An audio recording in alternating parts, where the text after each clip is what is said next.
জায়গা দিতে লাগবে লাউ গাছে জাম লাগাবে।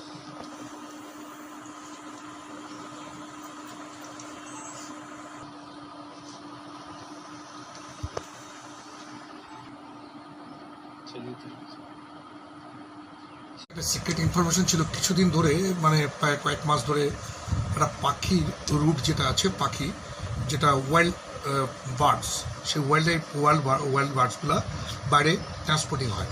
তো এটা বিভিন্ন জায়গার থেকে যায়, আমাদের রিজার্ভ ফরেস্টের যারা এলাকা আছে সেখান থেকে এবং বিভিন্ন জায়গার থেকে এই বার্ডগুলো পাচার হয়, মানে জাস্ট এরা পোচিং করে, শিকার করে এরা বাইরে নিয়ে যায়।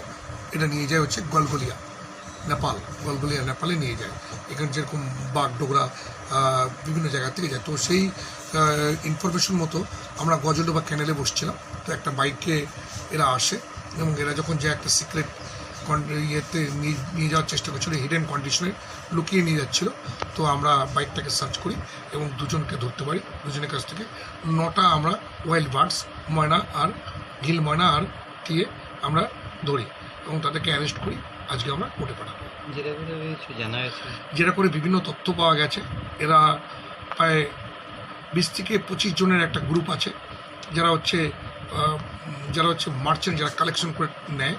এরা বাগডোগরা, শিব মন্দির, নকশালবাড়ি, শুকনা, কালিম্পং, লাটাগুড়ি, এইসব জায়গায় এরা হচ্ছে মেন হচ্ছে মাফিয়া। এবং এরা কালেকশন করে গ্রামের যে পিপল আছে তাদের কাছ থেকে কালেকশন করে, তাদের কাছে নাম্বার দেওয়া আছে। নাম্বার দেওয়ার পরে তারা সেটা নেয় এবং তারপরে এটা এক একটা টিয়ে 1200 টাকা থেকে 1400 টাকায় বিক্রি করে গলগলিয়াতে, এবং এক একটা ময়না 2000 থেকে 2500 টাকায় বিক্রি করে। এভাবে এরা নেটওয়ার্কটা চলছে। এবং এখান থেকেও যারা আছে, বিহার থেকেও পাখি আসে এবং এরা কলকাতাতেও পাখি সেল করছে।